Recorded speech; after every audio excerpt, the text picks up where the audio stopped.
यावानर्थ उदपाने सर्वतः सम्प्लुतोदके तावान् सर्वेषु वेदेषु ब्राह्मणस्य विजानतः। यावानर्थ उदपाने सर्वतः सम्प्लुतोदके तावान् सर्वेषु वेदेषु ब्राह्मणस्य विजानतः। इसका हम लोग संधि देखेंगे। यावान अर्थः उदपाने सर्वतः संप्लुतोदके तावान सर्वेषु वेदेषु ब्राह्मणस्य विजानतः।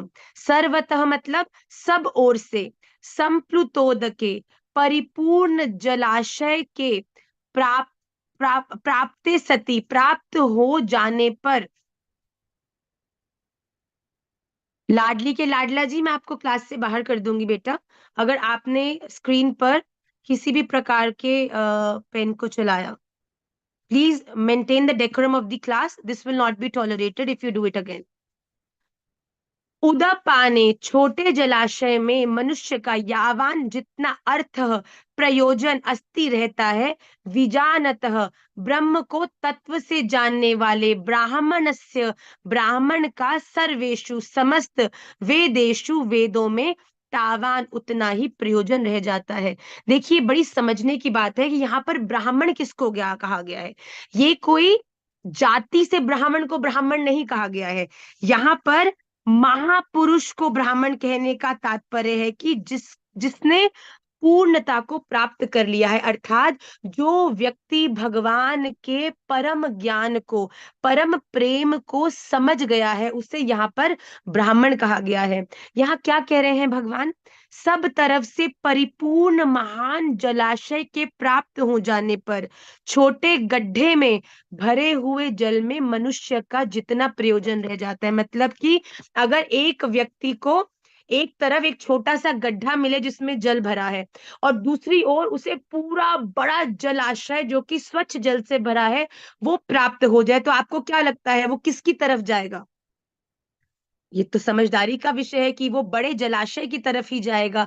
तो भगवान क्या कह रहे हैं, जैसे जब एक व्यक्ति को एक बड़े जल आशय में जल प्राप्त हो जाए तो उसके लिए छोटे छोटे गड्ढों की कोई महिमा नहीं रह जाती, वैसे ही जो वेद और शास्त्र हैं, जितने भी ग्रंथ हैं जो जिसमें भगवान को के लौकिक या फिर कहते हैं ना कि अपनी सकाम इच्छाओं के लिए भगवत प्राप्ति कैसे करनी, अपनी सकाम इच्छाओं के लिए कैसे अन्यत्र देवी देवताओं के अनुष्ठान करने, तो कह रहे हैं जो व्यक्ति तत्व से भगवान को जानने वाले हैं, ब्रह्म ज्ञानी का संपूर्ण वेदों में उतना ही प्रयोजन रह जाता है, अर्थात कुछ भी प्रयोजन नहीं रह जाता।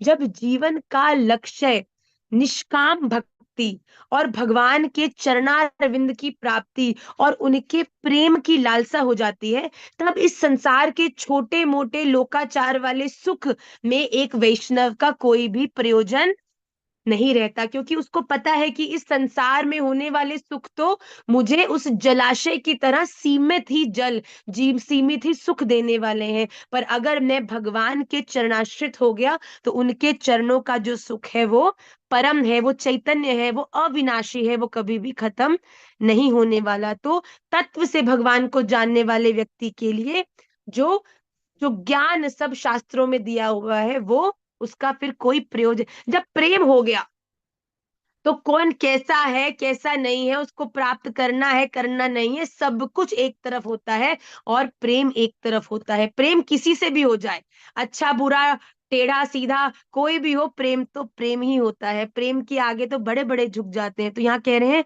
इस श्लोक में ऐसे महापुरुष का वर्णन हुआ है जिसे परम विश्राम की प्राप्ति हो गई है, मतलब जिसे भगवान की परम कृपा की प्राप्ति हो गई है, जिसने भगवान के परम आनंद का आस्वादन कर लिया है।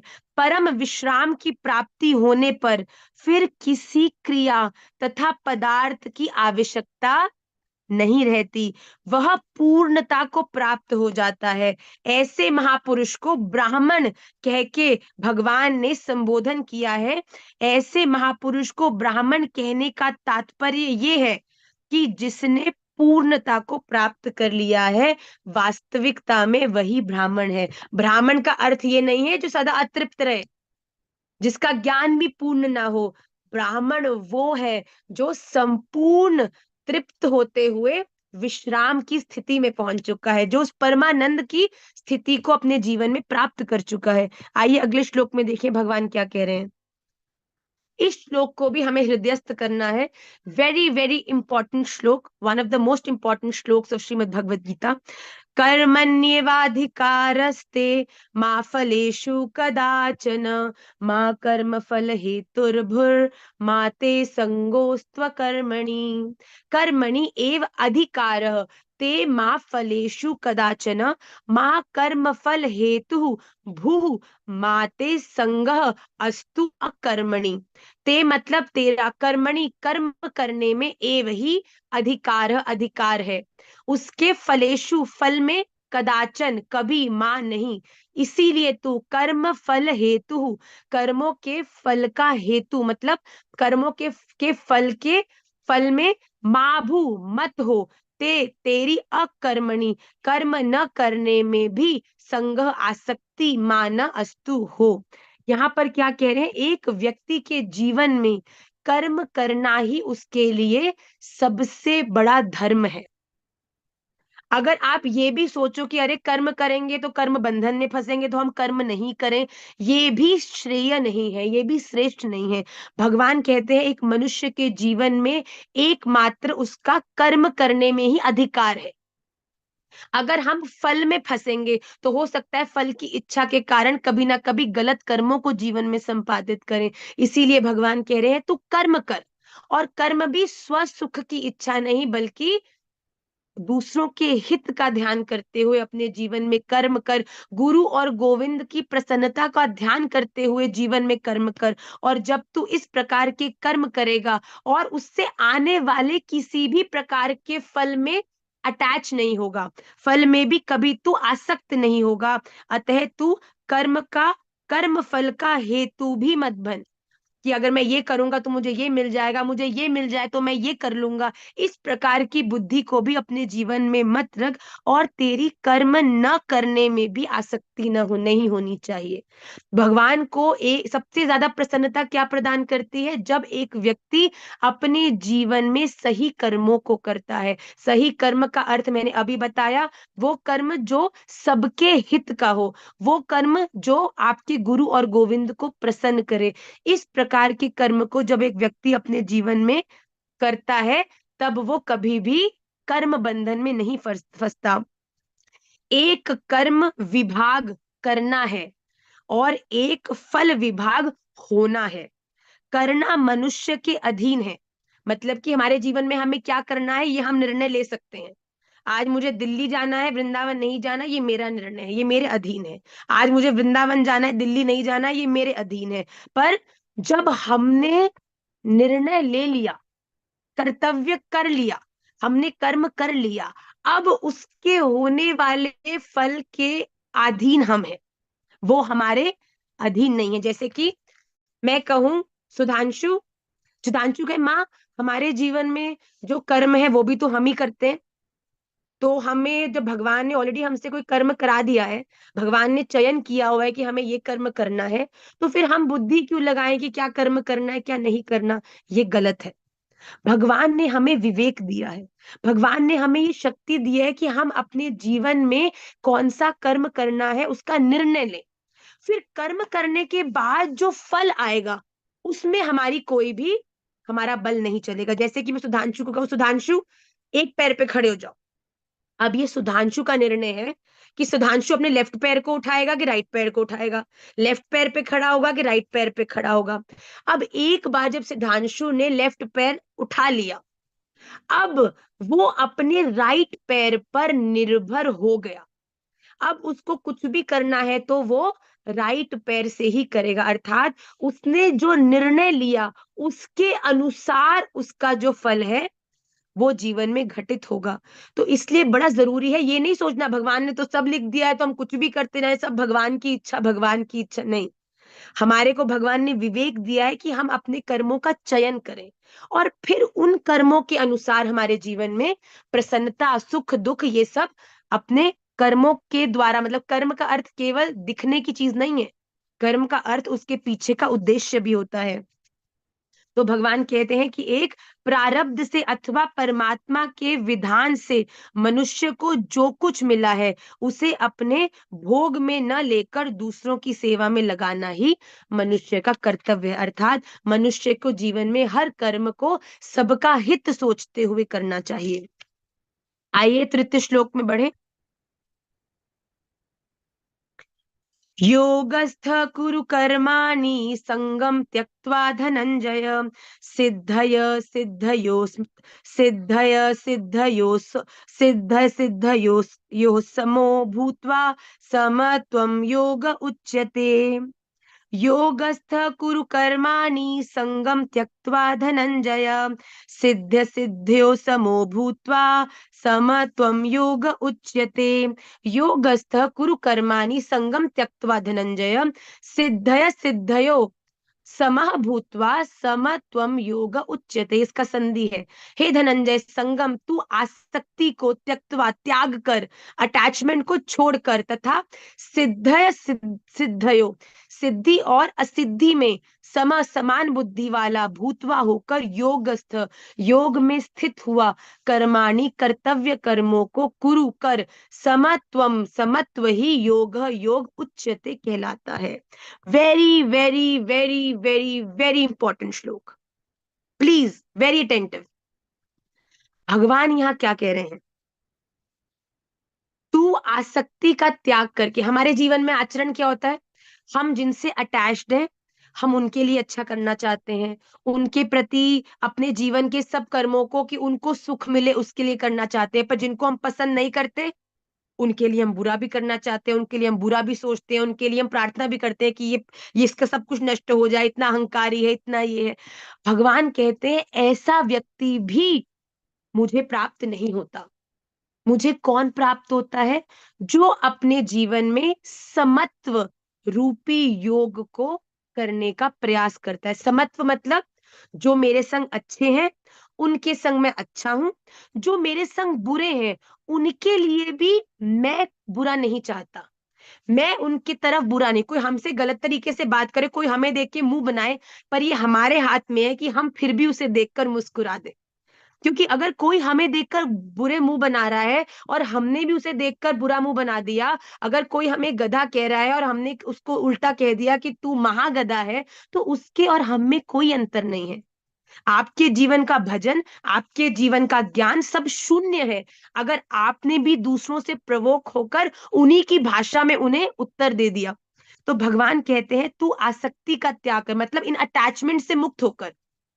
भगवान, मेरे जीवन का हर कर्म केवल आपके लिए है और मुझे पता है आप कब प्रसन्न होंगे, जब मैं सबके लिए, मैं किसी के लिए भी अपने हृदय में बुरा नहीं सोचूं। हर एक व्यक्ति की अपनी स्टोरी है। आज एक व्यक्ति क्यों कुछ भी कर रहा है उसके पीछे बहुत से कारण हो सकते हैं, और हमारे कोई योग्यता नहीं है कि हम उसके बाह्य वेश से या उसके किसी बाह्य आचरण को देख के उसके प्रति टिप्पणी करें।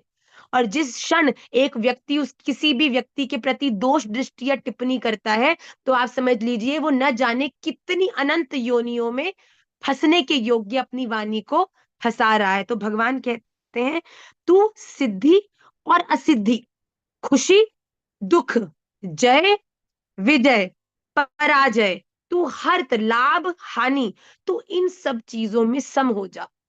चीजें मेरे अनुसार हो रही हैं, राधा रमन की बड़ी कृपा है। चीजें मेरे अनुसार नहीं हो रही, ये फिर राधा रमन देवजू की इच्छा अनुसार हो रही है, क्योंकि मैं जानता हूं कि मेरी पूर्ण विश्वास है मेरे राधा रमन जी पे, और मेरे राधा रमन जी सदा मेरे हित के लिए ही जीवन के हर एक फल को मुझे प्रदान करेंगे। जब एक व्यक्ति सम होकर अपने जीवन में कार्य करता है, सिद्धि असिद्धि में सम होकर योग में स्थित हुआ, कर्मों को कर, क्योंकि समत्व ही योग कहा जाता है। तो हमें किस चीज का अभ्यास करना है? कि हम गलती से भी, चाहे कोई दिखने में वैष्णव है चाहे नहीं है, चाहे कोई फटे कपड़े पहनकर आया है चाहे कोई गोपी ड्रेस पहन के आया है, चाहे कोई मुख से गाली बक रहा है चाहे कोई अपने मुख से हरि नाम ले रहा है, हमें किसी के भी प्रति अपने हृदय में द्वेष, गलत भाव नहीं आने देना। राधा रमन ये ऐसा क्यों कर रहा है, ये आप ही जानते हैं, और आप ही, मैं आपसे प्रार्थना करती हूँ कि आप ही इसका मार्गदर्शन करो ना, कि ये भी हमारी तरह अच्छे कार्य करे, हमारी तरह हरि नाम दे। जब इस प्रकार की प्रार्थना जीवन में घटने लगती है ना, तो राधा रमन जी इतने प्रसन्न हो जाते हैं कि आपके जीवन में अपनी कृपा स्वरूप अनंत भक्ति आपको प्रदान कर देते हैं। इसीलिए अपने जीवन में समता के योग को करने का हम सभी लोग प्रयास करें। अगले श्लोक में देखेंगे, सेकंड लास्ट श्लोक है आज का। दूरेण ह्यवरम कर्म बुद्धि योगा धनंजय, बुद्धौ शरणम अन्विच्छ कृपणाः फल हेतवः। दूरेण ही अवरम कर्म बुद्धि योगा धनंजय, बुद्धौ शरणम अन्विच्छ कृपणाः फल हेतवः। बुद्धि योगात मतलब बुद्धि योग से। देखिए इस समता को आप कैसे जीवन में उतार सकते हैं, जब आप अपनी बुद्धि का प्रयोग करेंगे, अपनी बुद्धि को बलशाली बनाएंगे, कि मैं अपनी बुद्धि से ये बार बार अपने आप को याद दिलाऊं कि मुझे किसी के भी प्रति दोष दृष्टि नहीं रखनी, किसी के भी प्रति गलत भाव नहीं रखना। बुद्धि योग से कर्म, सकाम कर्म दूरेन अत्यंत ही अवरम, निम्न श्रेणी का है। मतलब कि जब आप अपने जीवन में सम हो जाओगे, मेरे जीवन में केवल एक ही इच्छा है, वो है श्री राधा रमन देव जी की प्रसन्नता। उसके बाद आपके जीवन में अगर कोई सकाम कर्म करने की आपकी इच्छा भी उत्पन्न नहीं होगी। अतः इसीलिए धनंजय हे अर्जुन, बुद्धौ सम बुद्धि में शरणम, रक्षा का उपाय ढूंढ, अर्थात अन्विच्छ, बुद्धि योग का ही आश्रय ग्रहण कर ही, क्योंकि फल हेतव, फल के हेतु बनने वाले कृपणा अत्यंत दीन है।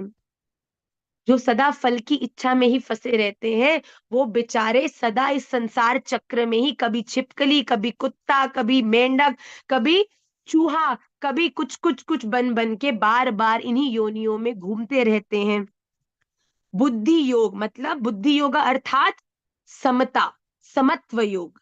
हमें बार बार ये ध्यान करना है, हमें हर एक के प्रति सम रहना है। बुद्धि योग की अपेक्षा सकाम कर्म अत्यंत ही निकृष्ट है। अतः हे धनंजय, तू बुद्धि का आश्रय ले, अपनी बुद्धि को प्रगाढ़ करिए, क्योंकि अपनी जीवन के हर एक रिश्ते को बुद्धि से चलाइए। हम क्या करते हैं अपने दुनिया में, अपने रिश्तों को चलाते हैं दिल से, और दिल तो तर्क समझता नहीं है क्या सही क्या गलत, जिस जो है बस दिल तो पूर्णतः न्यौछावर हो जाता है। तो भगवान कहते हैं दिल लगाओ मुझ में, श्री कृष्ण में, और बुद्धि लगाओ इस संसार में। इस संसार के हर एक संबंध को बुद्धि से चलाओ, क्योंकि जिस क्षण आपने अपने हृदय को उसमें परिवेश दिया ना, तो हृदय हृदय क्या करता है, हृदय हृदय हृदय नहीं जानता कि ये मेरे संग क्या करेगा, हृदय नहीं जानता कि ये किस प्रकार के वचन मुझे बोलेगा। पर जब दूसरे व्यक्ति द्वारा हमारी निंदा होती है, तब उस हृदय को बड़ा कष्ट होता है, और जब हृदय को कष्ट होता है तो हृदय में अशांति हो जाती है, और जब अशांति हो जाती है तो व्यक्ति स्ट्रेस हो जाता है, और जब स्ट्रेस होता है तो जीवन में भजन नहीं होता, और अगर जीवन में भजन नहीं है ना, तो ये मनुष्य जीवन व्यर्थ है बच्चों। मैं आपको क्या बताऊं, बड़ी ही दुर्लभ, मतलब दुर्लभम, अति दुर्लभम भगवत कृपा हमें प्राप्त हुई है, कि मनुष्य देह हमें प्राप्त हुआ है। देखिए 25 26 35 40 कितने वर्ष निकल चुके हैं, व्यर्थ हो चुके हैं, बेकार हो चुके हैं। अब समय बर्बाद नहीं करना, अब नहीं फंसना निंदा स्तुतियों में, अब नहीं फंसना लोकाचार संसार को रिझाने के उद्यमों में। अब जीवन का केवल एक ही लक्ष्य होना चाहिए कि मैं क्या कर दूं जिससे मेरे राधा रमन लाल मुझसे प्रसन्न हो जाए। आइए आज की कक्षा के आखिरी श्लोक को हम जल्दी से लेते हैं। बुद्धि युक्तो जहातीह उभे सुकृत दुष्कृते, तस्माद्योगाय युज्यस्व योगः कर्मसु कौशलम। बुद्धि युक्त जहाति इह उभे सुकृत दुष्कृते, तस्मात् योगाय युज्यस्व योगः कर्मसु कौशलम। बुद्धि युक्त मतलब सम बुद्धि युक्त पुरुष, सुकृत दुष्कृते, पुण्य और पाप उभय दोनों को इस लोक में त्याग देता है। जहाती अर्थात उनसे मुक्त हो जाता है। तस्मात इससे तू योगाय समत्व रूप योग में युजस्व, लग जा। योग, ये समत्व रूप योग ही कर्मसु, कर्मों में कुशलता है। कौशलम अर्थात कर्म बंधन से छूटने का उपाय है। देखिए, जब जीवन में लक्ष्य केवल श्री राधा रमन देवजू की प्रसन्नता रह जाएगी, तब आपके जीवन में पाप आ रहे हैं या पुण्य, आपके जीवन में जो भी आ रहा है वो भगवत कृपा स्वरूप आ रहा है। और जैसा कि मैंने पूर्व की कक्षा में बताया कि अगर आप जीवन में किसी फल के लिए कर्म करते हो, तो हो सकता है वो सात्विक कर्म हो सकता है वो राजसिक कर्म हो सकता है वो तामसिक कर्म हो, पर जब आप अपने जीवन के हर कर्म को राधा रमन देव जी को समर्पित कर देते हो, तो आपके जीवन का हर वो कर्म गुणातीत हो जाता है, वो भगवत स्वरूप हो जाता है। इसीलिए भगवान कह रहे हैं कि तू बुद्धि बुद्धि समता से युक्त मनुष्य यहाँ पुण्य और पाप दोनों से मुक्त हो। देखो, पाप करोगे तो भी पुनर्जन्म लेके उसे भोगना पड़ेगा, और पुण्य करोगे तो भैया, पुण्य करोगे तो स्वर्ग की प्राप्ति होगी। जो स्वर्ग की अवधि है, जितना समय स्वर्ग में आपने पुण्यों के हिसाब से लिखा है, उतना भोगने के बाद कहाँ जाओगे? वापस मृत्यु संसार सागरात, फिर से आपको यहीं पे ही प्रवेश मिलेगा। अगर पुण्य में फंसोगे तो भी आपका उद्धार नहीं है, पाप में फंसोगे तो भी उद्धार नहीं है, पर जिस दिन श्री राधा रमन देवजू के प्रेम में फंस जाओगे ना, उस दिन ये पुण्य पाप की गणित से ऊपर उठ जाओगे। और जब ध्यान करोगे तो वो कोई स्वर्ग, कोई नरक, कोई जलता हुआ तेल नहीं, बल्कि श्री किशोरी जी की गोदी, श्री राधा रमन देवजू के चरणारविंद की सेवा में ही हम सब लोग आनंद कर रहे होंगे। इसीलिए अपने जीवन में प्रयास करो, किसी के लिए कुछ बुरा नहीं निकले, किसी के लिए भी कुछ गलत हमारे से हुआ हो नहीं, और अगर हो जाए और हुआ भी हो तो क्षमा मांग लो। जब एक व्यक्ति क्षमा मांगता है ना, तो उसके द्वारा किया हुआ आधा पाप उसी समय नष्ट हो जाता है, कि तुमने रियलाइज किया, तुमने एक्सेप्ट किया कि मुझसे गलती हुई है। उसके बाद बचा कुचा आधा ठाकुर जी आपकी आपकी इस जो निर्मलता है उसको देखकर किसी ना किसी रूप में उसको आपके द्वारा भुगा देते हैं, तो और फिर आप भगवत प्राप्ति के योग्य हो जाते हो। इसीलिए पुण्य और पाप दोनों का त्याग करके तू समता रूपी योग में लग जा, क्योंकि कर्मों में योग ही कुशलता है। जो आप अपने जीवन में जब समत्व होके कर्मों को करते हो, तब वो कर्म आपको कर्म बंधन में नहीं फंसाते। जब भगवान के लिए कर्म हो रहा है, भगवत प्राप्ति के लिए कर्म हो रहा है, ना उसमें पुण्य की प्राप्ति हो, ना पाप की प्राप्ति हो, ना उसमें सुख हो, ना उसमें दुख हो, ना लाभ हो, ना हानि हो, हमको कोई मतलब नहीं। ठाकुर जी जो देना है दे दो, जो करना है कर दो,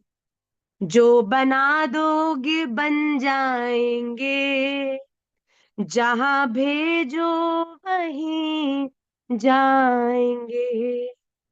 जिस वेश में, जिस भेष में, परिवेश में रहो, क्या कहो?